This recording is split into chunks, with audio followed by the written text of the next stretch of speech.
বাংলাদেশ একটি স্বাধীন ও সার্বভৌম দেশ। আয়তনের দিক থেকে দেশটি ছোট হলেও সর্বদা দেশটি বহির্মুখী আক্রমণের আশঙ্কায় থাকে। বাংলাদেশের সীমান্তের একদিকে রয়েছে মায়ানমার, যারা সামরিক শক্তির দিক থেকে পৃথিবীর অন্যতম শক্তিশালী দেশ। আজকের ভিডিওতে আমরা পৃথিবীর অন্যতম শক্তিশালী দেশ মায়ানমার ও বাংলাদেশের সামরিক শক্তি সম্পর্কে জানব।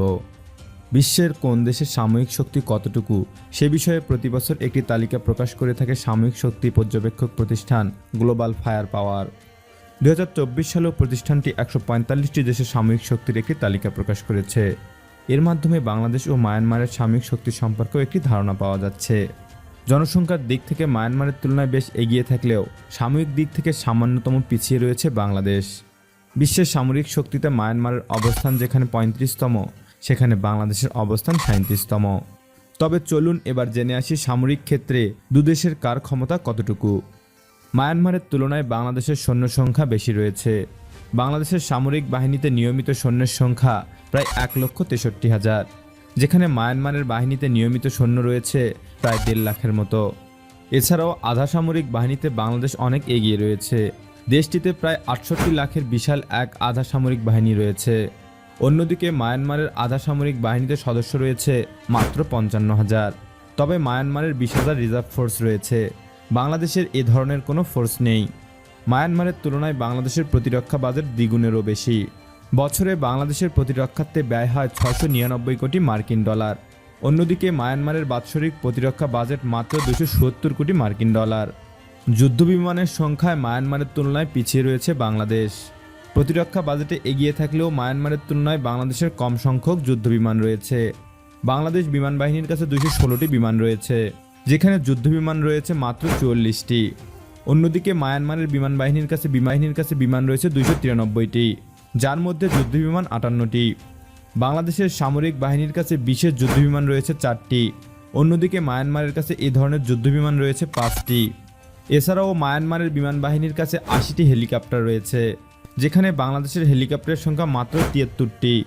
এক্ষেত্রে বাংলাদেশের কোনো অ্যাটাক হেলিকপ্টার না থাকলেও মিয়ানমারে রয়েছে 9টি।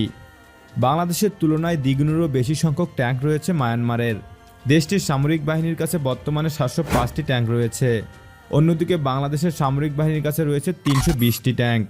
ট্যাঙ্কের সংখ্যায় পিছিয়ে থাকলেও অন্যদিকে সামরিক যানের সংখ্যায় এগিয়ে রয়েছে বাংলাদেশ। বাংলাদেশের সামরিক বাহিনীর কাছে সব মিলিয়ে 13,000-এরও বেশি সামরিক যান রয়েছে। অন্যদিকে মায়ানমারের সামরিক বাহিনীর কাছে যান রয়েছে 8,000-এর কিছু বেশি। কামানের সংখ্যার দিক থেকে বাংলাদেশের চেয়ে বেশ এগিয়ে রয়েছে মায়ানমার। দেশটির সামরিক বাহিনীর কাছে 2,000-এরও বেশি কামান আছে, যার মধ্যে 215টি স্বয়ংক্রিয় কামান রয়েছে। অন্যদিকে বাংলাদেশের সামরিক বাহিনীর কাছে সব মিলিয়ে 464টি কামান রয়েছে। এর মধ্যে স্বয়ংক্রিয় কামান রয়েছে মাত্র 27টি। এছাড়াও মোবাইল রকেট প্রজেক্টরের সংখ্যাতেও মিয়ানমারের চেয়ে পিছিয়ে রয়েছে বাংলাদেশ। মোবাইল রকেট প্রজেক্টর হচ্ছে এমন একটি স্বয়ংক্রিয় সামরিক অস্ত্র যেটি দিয়ে একসাথে কয়েকটি রকেট বোমা নিক্ষেপ করা যায়। মায়ানমারের সামরিক বাহিনীর কাছে 580টিরও বেশি রকেট প্রজেক্ট রয়েছে।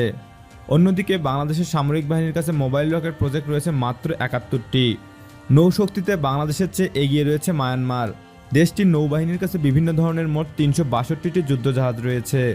অন্যদিকে বাংলাদেশের নৌবাহিনীর কাছে সব মিলিয়ে যুদ্ধজাহাজ রয়েছে মাত্র 190টি। এক্ষেত্রে ফ্রিগেট ও করভেটের মতো যুদ্ধজাহাজের সংখ্যায় মিয়ানমারের চেয়ে এগিয়ে রয়েছে বাংলাদেশ। মিয়ানমারের 6টি ফ্রিগেট থাকলেও বাংলাদেশের রয়েছে 60টি। মায়ানমারের 3টি করভেট জাহাজের বিপরীতে বাংলাদেশে রয়েছে 6টি। এছাড়া মাইন ওয়ারফেয়ার ক্রাফট এবং বাণিজ্যিক নৌযানের দিক থেকে মায়ানমারের চেয়ে এগিয়ে রয়েছে বাংলাদেশ। তবে সাবমেরিনের সংখ্যায় আবার মায়ানমার এগিয়ে রয়েছে।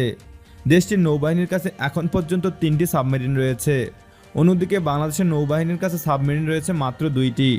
যদিও মায়ানমার ও বাংলাদেশের কারো কাছে বিমান ও হেলিকপ্টারবাহী কোনো রণতরী নেই।